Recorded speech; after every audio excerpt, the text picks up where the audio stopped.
Well, we have been talking about our Christian worldview and economics. Economics is not simply something concerning making money or using money. It governs a whole way of life. How in the society people relate to material things and people relate with people, the rich and the poor, the distribution of the wealth, the freedom for enterprises, and many things we have been considering.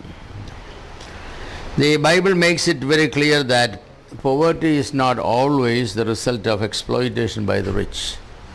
This is a wrong assumption the sociologists and the Marxists have made. The reason why there are so many poor people is because the rich people exploit them. But that's not true at all. That's not true. There may be many cases where poverty is due to exploitation by the rich. However, the Bible points out that it's not always exploitation, Let's read Proverbs chapter 6, verse 6 through 11. Proverbs chapter 6, verse 6 through 11.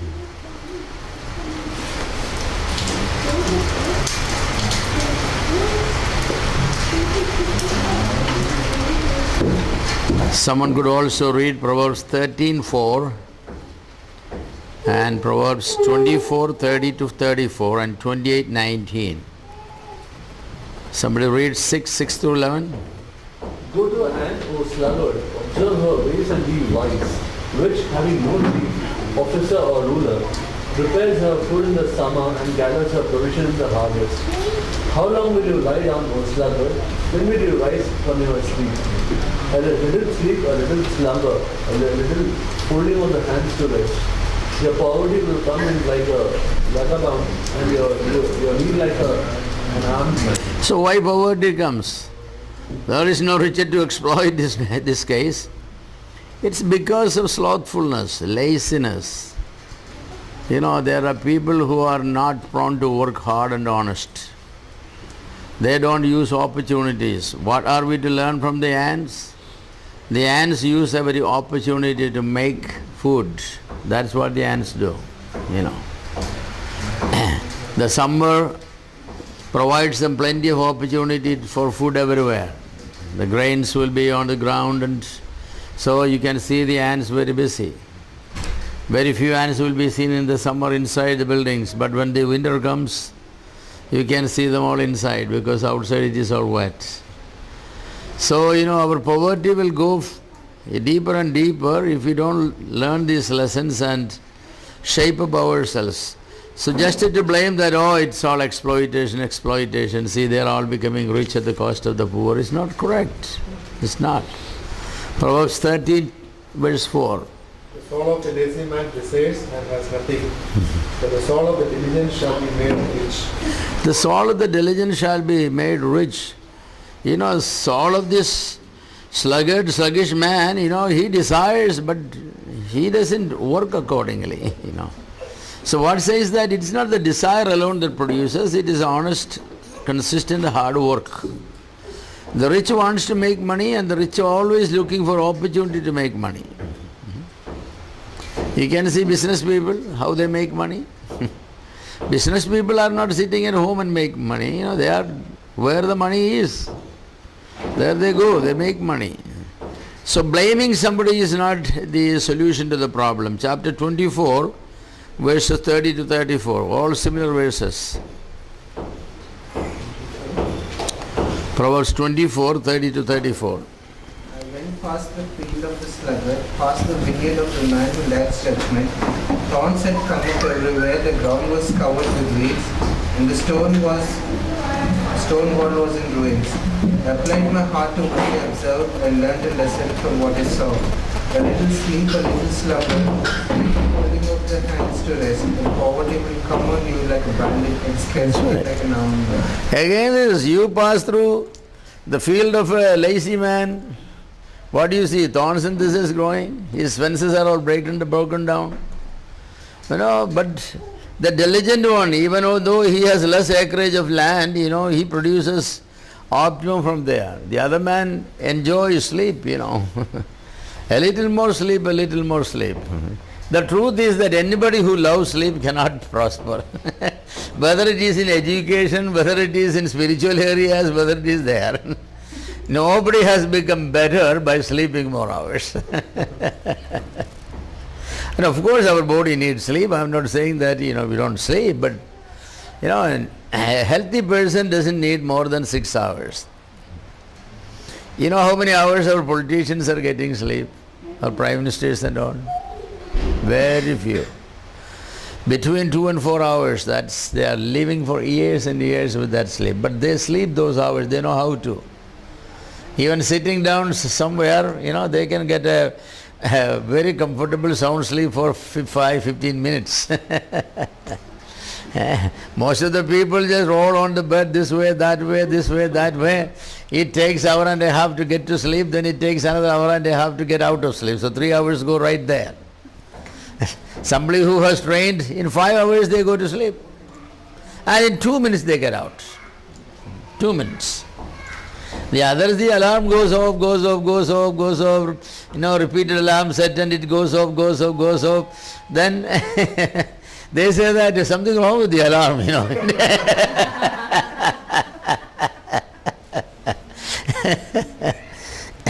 So Solomon is saying that prosperity does not come by that. No, it's all hard work. Time is money. Honestly, time is money. For any trade, time is money. If a tailor spends more hours in tailoring, that's money. If a blacksmith spends more time, that's money. If a doctor spends more time, that's money. Anywhere in the world, time is money. So those who are sleeping, what are they doing? They are really, wasting money by laying down on their bed more hours. Yeah. So our young people needs to be trained from childhood. Of course, children needs 8 hours sleep. Very young children, 12 hours, 10 hours and depending. But somebody who become, past the teenagers and start, from then on they need 6 hours maximum. Once you become, 4 hours sleep is more or less enough. Yeah, you can, it's a matter of training your mind, that's all. It's true, but the body chemistry may be different for different people, honestly. Some people need more. Especially if you got diseases like tuberculosis and some others, you need 10 hours, 12 hours sleep. The body needs that rest for recuperating. But average healthy person, most of the cardiologists, I have heard some of the famous, world famous cardiologists say that you don't need more than 4 hours of sound sleep. Average person takes an hour to get into sleep, to get out of sleep. A good sleeper takes only 5 minutes to get to sleep. If he snores, you can hear him snoring in 5 minutes. And the way he comes out. That's sound sleep. That's the only sleep the body is benefited from. The other body is not benefited from that one. Besides, all kinds of bad thoughts come to your mind and you're thinking about, what profit is there? So Solomon was right that, he passed through the field of a sluggard, and what did he see? Broken fences, and all thorns and thistles growing. What is he doing? When everybody is working in the field, little more sleep, little more sleep, little more sleep, little more slumber, little more sleep, It's very, very, very nice, You can cover yourself a little bit and, oh, it's so nice. But that's not the way to be. So it's no use in blaming the rich, because the rich are becoming richer because they are working harder. Chapter 28, verse 19.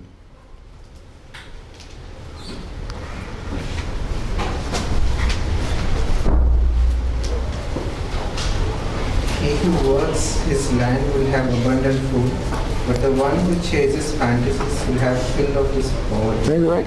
If you work honestly, your land will provide you plenty of food. But all night you are there mourning, fantasizing. You can fantasize about this and that, and even you can fantasize about a big harvest. But when you come to your senses, your poverty only has increased. So we needed to come to realities. Of course, accidents or injuries, illnesses, such things could bring poverty, but they are exceptional. But more often, poverty is the result of slothfulness and misuse of resources. There is no question about it.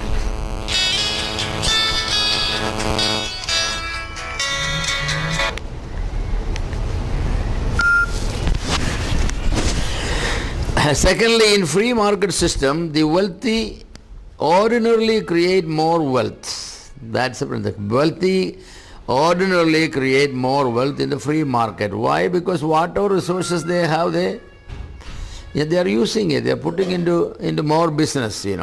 What the wealthy may be doing is to use the free market system to multiply more effectively the goods and services available. That usually is.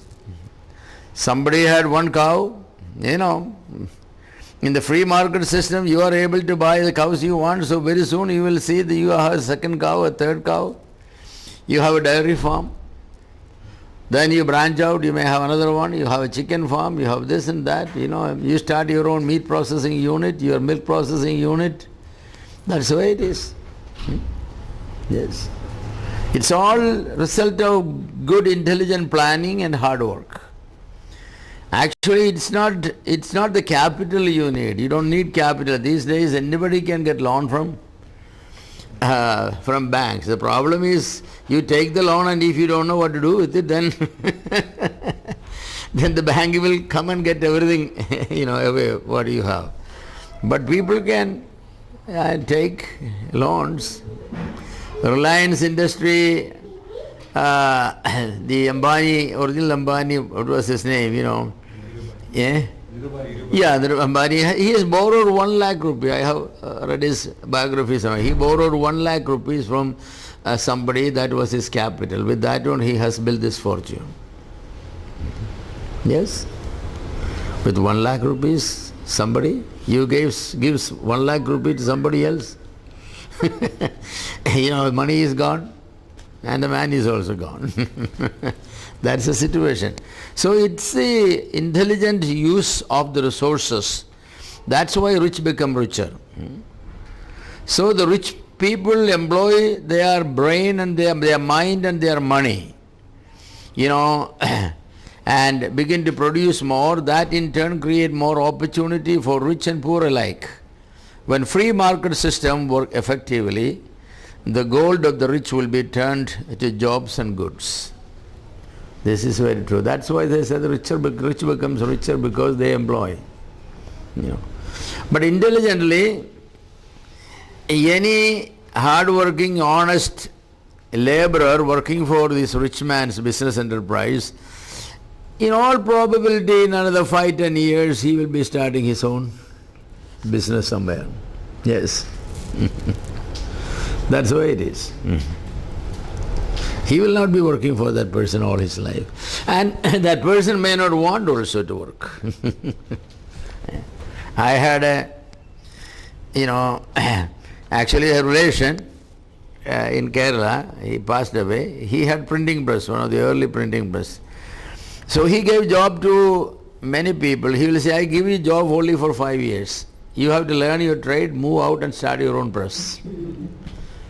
Later, some of the biggest presses in Kerala are today operated and owned by people who work for him. Of course, he doesn't, or his children doesn't have a press anymore. They closed down that. So people told me that everybody who worked for that uncle, they are all rich and they all have printing press and offset presses and this and that. But that's the way to really properly, do things. The businessmen, actually what they do, the industrialists and businessmen, they are producing more industries and more business people.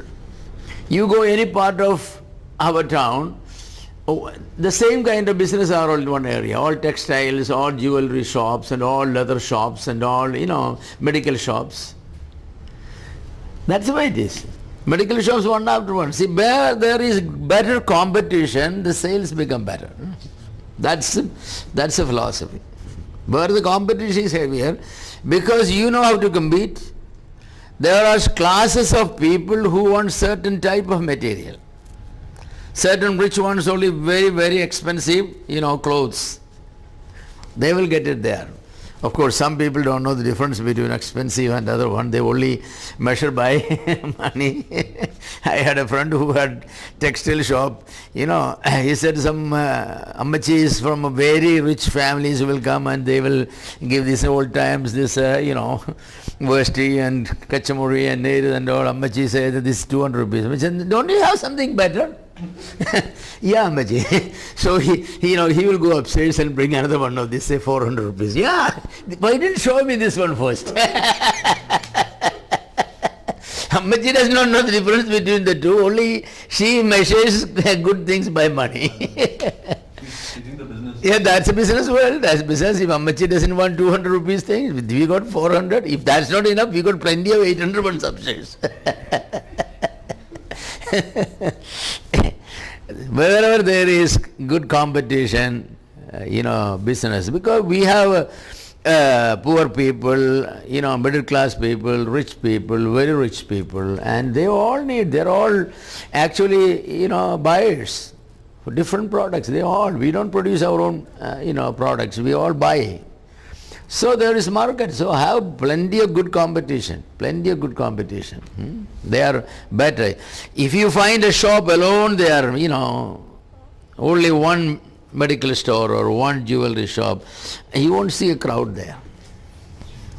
They usually bypass this, they say we can go there, there are many shops there. Because we got, pick and choose and all that things. Where there is no competition, people are also cheated. There's only one shop, you have to buy what they give. There are many shops, you can compare product with products. And also shopkeepers are, more concerned about their customers, because they will walk to the other shop. You have the better bargain. And they are also concerned. So, more shops and more competitions means better. The capitalism produces that. In capitalism, monopoly, of course, now most countries won't allow monopoly. Even you have to pay extra tax for monopoly. You cannot. They have made systems. You cannot even have copyright or patent for a product for more than certain years, then you have to make it public. Yes, that's the rule. You invent a medicine, discover medicine or something, only 10 years or something you can have patent, and then you have it to, make made available to everybody. Because governments no more wants, even capitalist society don't want monopoly, because monopoly is at the disadvantage of the public. Competition should be there. So in capitalist system, the number of millionaires multiply every year. If capitalism means exploitation, then the number of the poor will be increasing every year.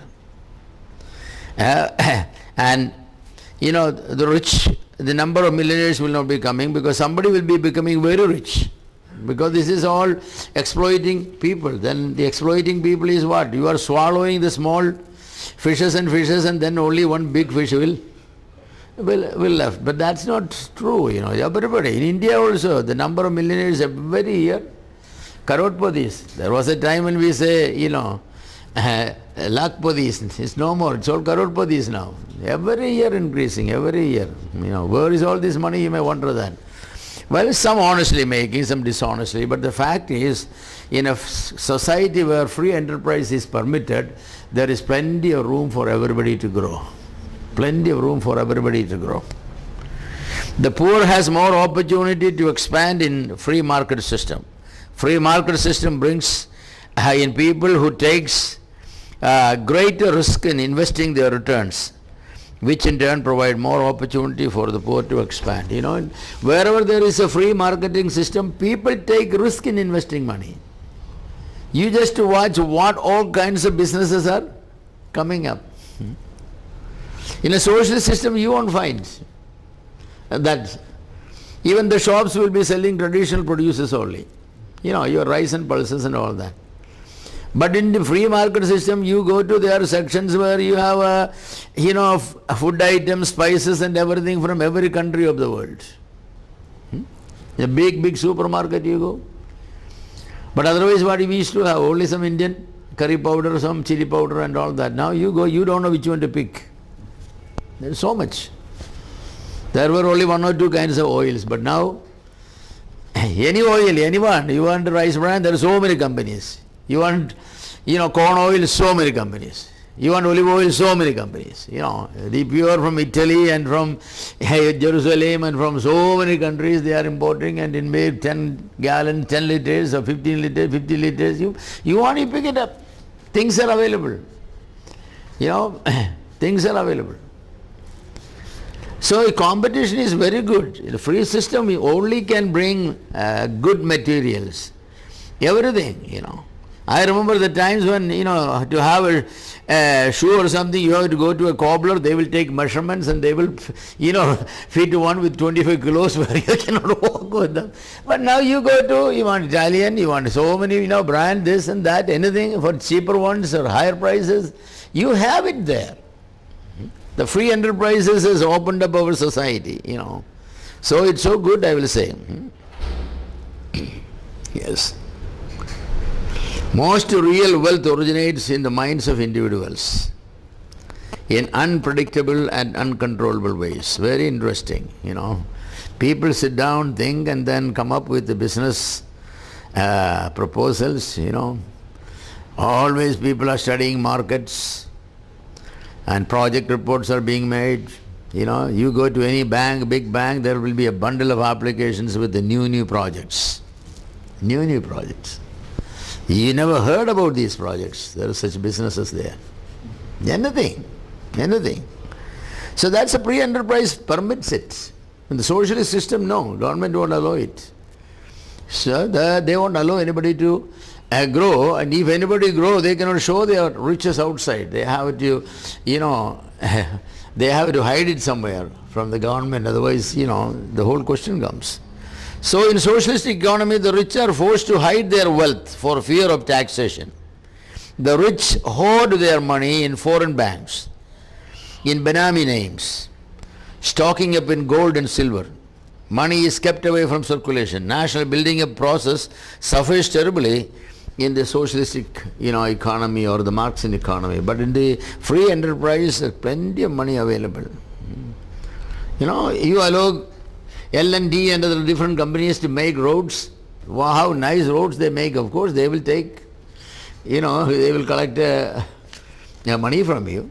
But you can always drive in better roads than where only government is making roads, I say government stop making roads and all this system. Government concentrate on police and justice system and military and all. Education and everything, including hospitals, medical, everything will give to the private. Transportation, everything, even the train, the railway should be privatized. The nation will be much more benefited. KSRTC in Kerala, and I think any other RTC for that reason is their buses look sad, never wash them, never clean them. You see private vehicles passing by, how nicely they are kept.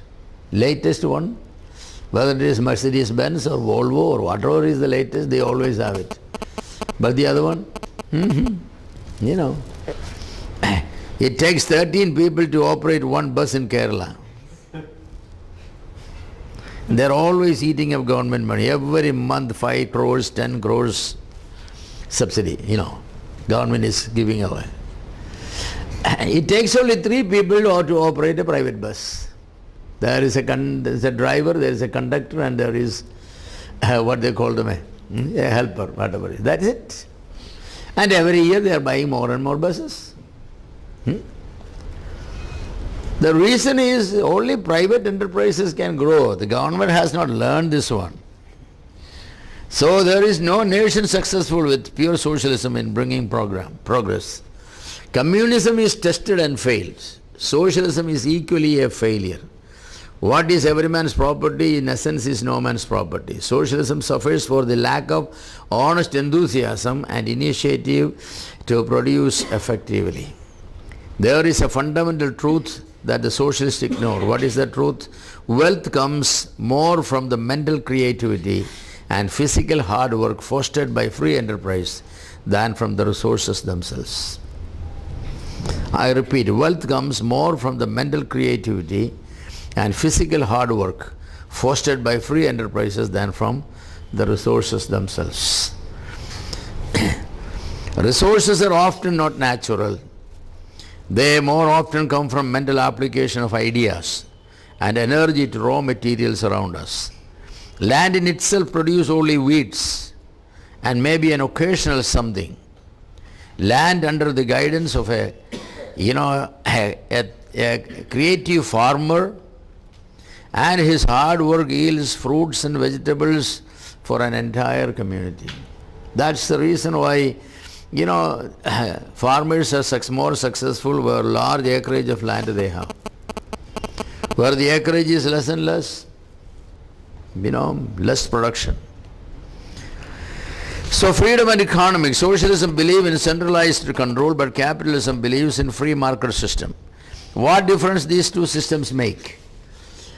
Far-reaching differences and ramifications. Number one, socialism takes up many counterproductive projects which essentially eats away the resources. Example, many of the social welfare schemes, the subsidies, free education. How much money government is giving away for free education? What is the return for that? These tribal areas you go, these tribal boys and girls, they get so much money. Government give them every facility. They are given a 12th grade certificate also, but not one of them can write their name. Not one of them write their name. All that money produce nothing. There is no motivation. You get free money, free food and everything. Why should you study? But that's not the case when a poor farmer or a man takes loan from the bank and sends his child to study. He studies and he becomes somebody. So socialism takes up many counterproductive. All this system of welfare systems and subsidies, and they are, welfare system must be limited to people who are incapable of working because of physical limitations by birth and some situations like that. Otherwise, let people work and earn. Secondly, socialism concentrates upon wealth distribution, while capitalism concentrates upon wealth generation. Socialist always talks about wealth distribution. Oh, they don't want anybody to become rich. They don't want. More taxation, take away more money, give away more money. The capitalist always talks about generation. How can we generate more money, more factories, more employment, better roads, better this, better that? I think I said the story here someday that about the differences between socialism, Marxism and capitalism is, three farmers who are having 3 cows, So socialism, Marx said that, there are 500 homes in this community, only 1 cow. So let's kill the cow and distribute the meat equally for everybody. Okay? So they did it. So socialists said that, okay, let's milk the cow and distribute the milk equally. So for 500 families, 1 cow's milk was distributed. Then after a while, the milk, the cow is stopped giving milk. So they said that, well, it's very expensive now to maintain the cow for the next 10 months. It needs fodder and this and that. So let's sell the cow and distribute the money. So they sold the cow and distributed the money. So the capitalist, what did he do? Yes, he had 1 cow and he milked it, and then he bought 1 bull also. So very soon the 1 cow become 2, become 4, become 8 becomes 16, become 32, and he has a big, and he employed people, more people employed, so they all got employment. The whole community get plenty of milk. So then more milk than the community needed. So milk has to be, transported to somewhere else. So he bought a tanker, milk tanker, and then a driver, then, a cleaner. So employment. And then, this goes like that. So, very soon what happened, the whole state has plenty of milk. That's the way the capitalist thinking, socialist, distribution. What are you going to distribute? Talk about producing some